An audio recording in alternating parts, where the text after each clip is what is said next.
I'm going to be discussing Bitcoin wallets, keys, and recovery phrases, but I think it will be helpful to explain these things within the context of what Bitcoin is and how Bitcoin was designed.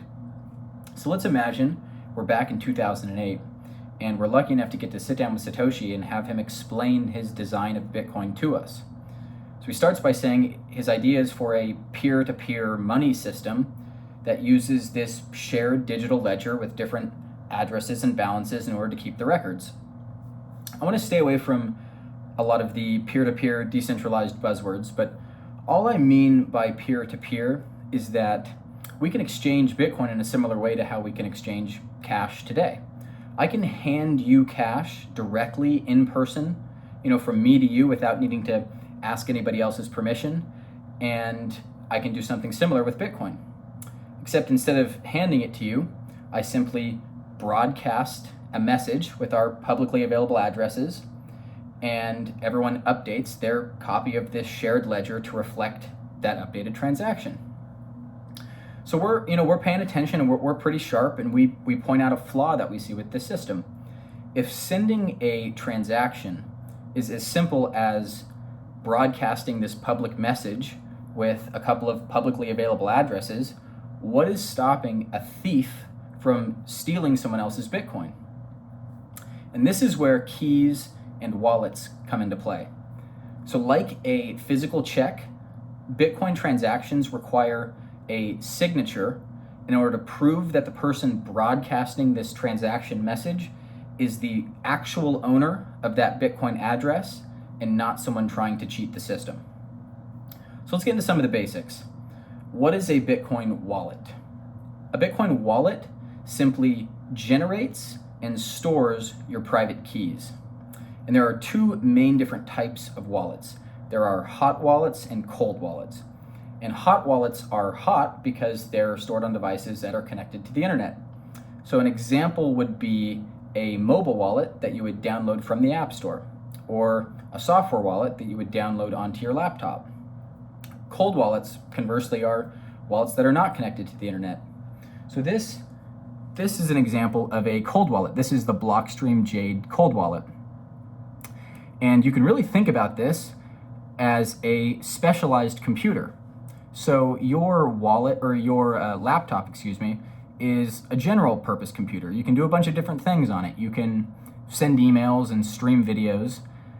And this is a specialized computer because it just does one thing, and it does it really well. It generates a private key. It stores that private key remotely on this device that's, once again, not connected to the internet.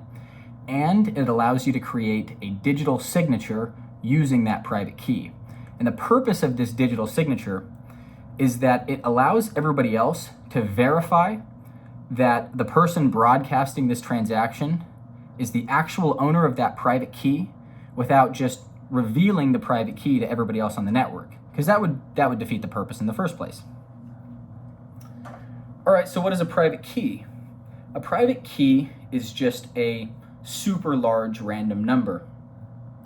And when our private key is generated on our wallet, like our Blockstream Jade here, what our wallet sees is a super large binary number, just a super seemingly random collection of ones and zeros. If we take that binary number and convert it to a decimal number, which our brains do a little bit better job of understanding, it would be a 40-digit number. Both the binary number and this decimal number are pretty inconvenient for us to write down and remember.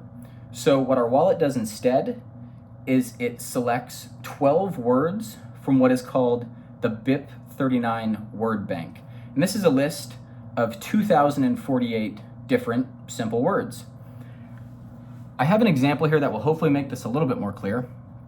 These things underlined in red are essentially all the same number. And I know this isn't a number, but this is the binary version of this decimal number, and this decimal number corresponds with this word on the BIP39 word list.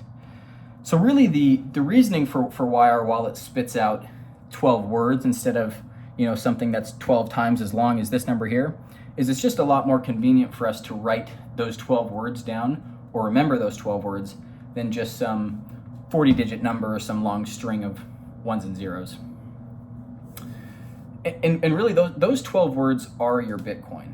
If you ever lose your wallet or if your wallet breaks, as long as you have those 12 words, what you can do is simply buy a new BIP39 compatible wallet, load those 12 words into that wallet, and you'll recover your wallet and get access to your Bitcoin. A common misconception is that your wallet stores your Bitcoin. This is not true. Your wallet simply stores your private keys. Your Bitcoin really, I mean, the boomers are kind of right. Your Bitcoin doesn't exist. It's not tangible. I mean, it only exists as an entry on this shared digital ledger that we were talking about earlier. All right, let's move on to public keys. Public keys are derived from your private key. And this is not something that you have to do. This is something that your wallet will do. Your wallet will derive a public key from your private key. And then from that public key, it will generate public addresses. And public addresses, these are the things that you need in order to receive Bitcoin. So you can share your public addresses freely, and people will basically copy your public address into their send box on their wallet and send you Bitcoin.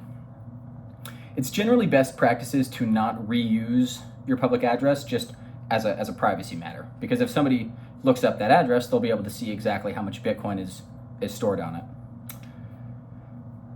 All right, let's do a quick review. Wallets generate and store your private key and allow you to create a valid digital signature with that private key in order to create a valid transaction.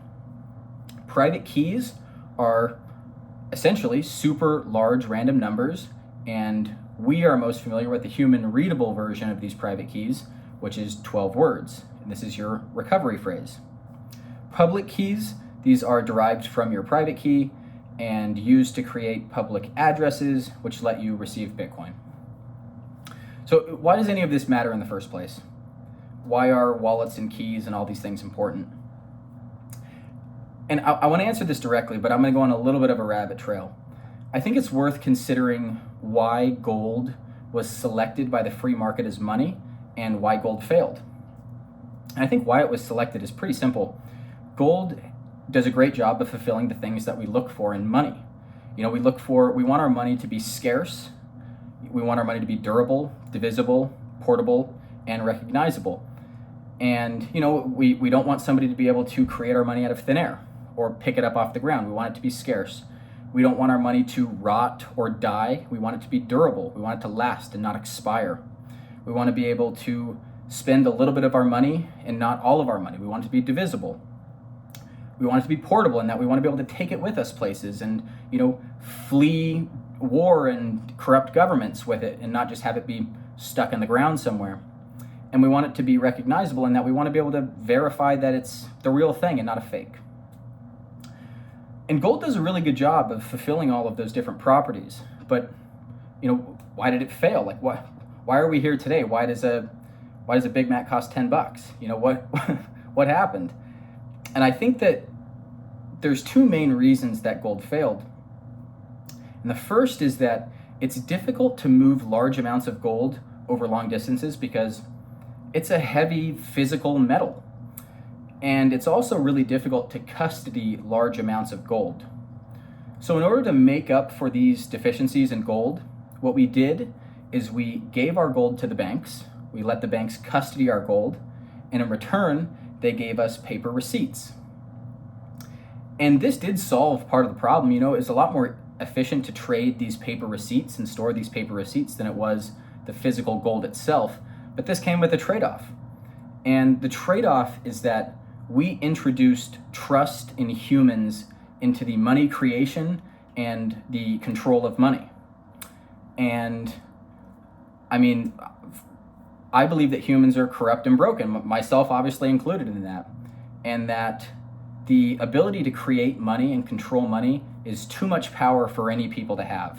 You know, it's not a matter of getting the right person into this position of power. It's simply a position that we should try to remove altogether. It's too much power.